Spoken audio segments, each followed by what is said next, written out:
और व्याकरण का। किसका? व्याकरण का। इसमें हमने एक क्वेश्चन लिया है बलाघात। क्या लिया है? बलाघात। बलाघात होता क्या या बलाघात का परिभाषा कैसे दीजिएगा? देखिए, शब्दों के उच्चारण में शब्द पर जो बल दिया जाता है, जैसे मान लीजिए कि हम लोग शब्दों का उच्चारण करते हैं और शब्दों के उच्चारण में जिस शब्द पर हम लोग बल देते हैं, क्या देते हैं? बल। उसे कहते हैं बलाघात। क्या कहते हैं? जैसे यहाँ पर लिखा हुआ है कमल। कमल जो लिखा हुआ है, तो कमल में हम लोग क और म, कमल मतलब क और म पर ज्यादा जो बल दे रहे हैं, इसलिए ये हो जाएगा बलाघात शब्द। इसी तरह से अमन, रमन, ठीक है, इस तरह के शब्द जितने भी शब्द आएंगे वह बलाघात के अंतर्गत आते हैं। ठीक है, अब आते हैं अगला पॉइंट है आपका अल्पप्राण। क्या दिया गया है? अल्पप्राण। अल्पप्राण, अल्पप्राण को जानते हैं। देखिए, जिन वर्णों के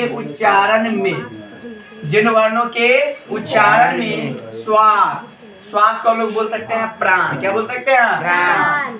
वायु की मात्रा, किसकी मात्रा? वायु की मात्रा कम हो, उसे हम लोग अल्प प्राण के नाम से जानते हैं।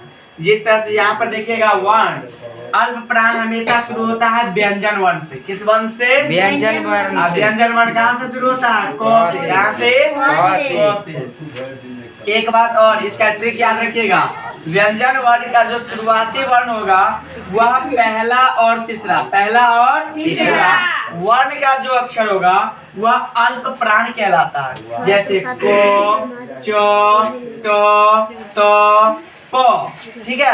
अब तीसरा अक्षर देखिए, ग, ज, द, ब, मतलब क, ख के बाद आता है ग, च, छ के बाद क्या आता है? ज, उसके बाद त, थ, थ के बाद आएगा क्या? द, अब प, फ के बाद क्या आएगा? ब। तो हम लोग कह सकते हैं पहला अक्षर और तीसरा अक्षर, व्यंजन वर्ण का पहला अक्षर और तीसरा अक्षर अल्प प्राण में आता है। किस प्राण में आता है? अल्प प्राण में। बोलिए जोर से, किस में आता है? अल्प प्राण में। अब देखते हैं अगला पॉइंट है आपका महाप्राण। क्या है दोस्तों? महाप्राण। महाप्राण में आते हैं जिन वर्णों के उच्चारण में श्वास यानी प्राण वायु की मात्रा अधिक होती है। वायु की मात्रा अधिक होती है, इसे हम लोग महाप्राण कहते हैं। महाप्राण का एक ट्रिक और भी याद कर लीजिएगा, 2,4।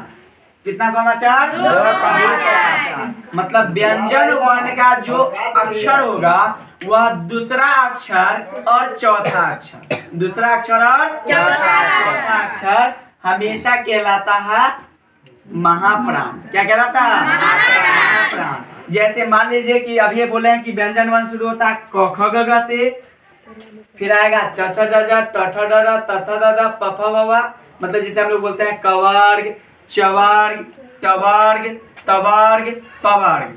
तो उसमें 5-5 अक्षर होंगे। तो अभी बता दिए 1 और 3 किस में आएगा? अल्पप्राण। इसमें 5वां अक्षर भी आता है, ठीक है। लेकिन महाप्राण में याद रखिएगा दूसरा अक्षर और चौथा अक्षर। जैसे क के बाद क्या गया? च के बाद क्या आया? क के बाद क्या आया? क के बाद, प के बाद, ग के बाद, आगे है ज के बाद, द के बाद, अब ब के बाद। समझ में आ गया? कि मतलब किसी भी व्यंजन वर्ण का दूसरा और चौथा अक्षर जो आएगा उसको हम ट्रिक के माध्यम से सीख लेंगे तुरंत महाप्राण में। जैसे बोर्ड एग्जाम में पूछेगा निम्न में से महाप्राण कौन है, तो इसमें 4 ऑप्शन दिया रहेगा। 4 ऑप्शन में 3 ऑप्शन गलत, 1 ऑप्शन सही, या 3 ऑप्शन सही, तीनों ऑप्शन सही हुआ तो चौथा में होगा इनमें से सभी। तो ट्रिक याद करके रखिएगा, अल्प प्राण का 1,3,5 और महाप्राण का 2,4 तुरंत याद हो जाएगा, ठीक है।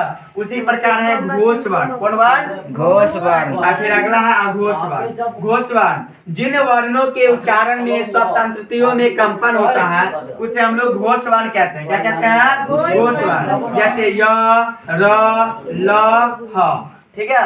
अब आते हैं अघोष वर्ण में। अघोष वर्ण में देखते हैं जिन वर्णों के उच्चारण में स्वतंत्रियों में कंपन नहीं होता है, जैसे क, च, ट, त, प, ख, ठ, थ, फ।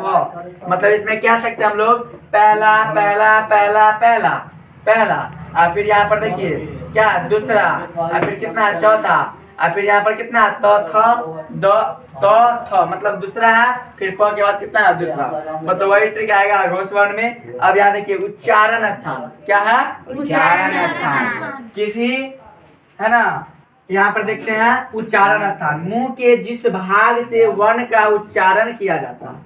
अब मान लीजिए कि हम लोग का है ना मुंह के द्वारा जितने भी वर्ण को हम लोग निकालते हैं, ठीक है, तो कहाँ से निकलता है, मुंह से निकलता है। लेकिन मुंह में कहीं पर जीभ है, कहीं पे दांत है, कहीं पे तालू है मुंह के अंदर, ठीक है। तो यहाँ पर याद रखिएगा मुंह के जिस भाग से वर्ण का उच्चारण निकलेगा उसे हम लोग कहते हैं उस भाग का उच्चारण स्थान। याद रखिएगा उच्चारण स्थान की संख्या 6 होती है। कितनी होती है? पढ़िए, कंठ, तालु, मूर्धा, दंत, ओष्ठ, नासिका। कंठ का मतलब हुआ कंठ से निकलेगा, तालु मतलब तालु से निकलेगा, मूर्धा मतलब मुंह के द्वारा निकला जाएगा, दंत मतलब दांत के द्वारा जो वर्ण निकला जाता है उसे दंत कहते हैं। उसके बाद ओष्ठ, ओठ के द्वारा जो सब जो वर्ण का उच्चारण करेंगे वो हो जाएगा ओष्ठ। और जो नासिका मतलब नाक के द्वारा उपयोग किया जाएगा वर्ण उसे कहते हैं नासिका। ठीक है, तो आज की क्लास में इतना सीख लिया है, नेक्स्ट क्लास में इससे आगे सीखेंगे। थैंक्स।